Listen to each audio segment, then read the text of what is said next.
I'm Polly Bath. I speak in schools throughout the country, helping to manage and change difficult classroom behavior that interrupts instruction.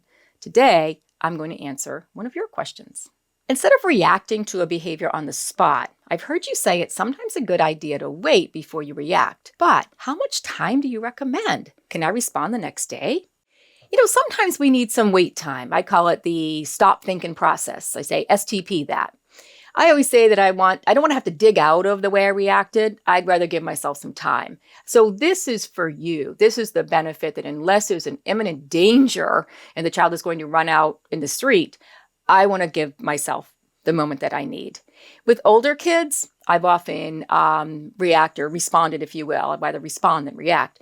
Given it some thought, responded the next day. Said to the child, hey, come here for a second. I want to talk to you a little bit. And they always look at me with that face like, oh, she didn't forget. This is about what I did yesterday. They know.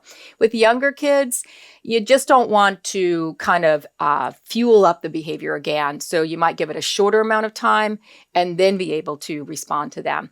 Don't try to respond if you're both up here. You take the moment you need so that when you do respond, you will respond with something that's going to make a difference. It's not going to just re-escalate the behavior or get into a power struggle. So really, there is no formula.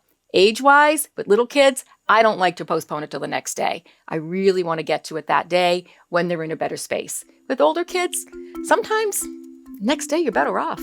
Don't forget to like, subscribe, hit the bell for notifications, watch these videos, and if you've got questions for future videos, include them in the comments below.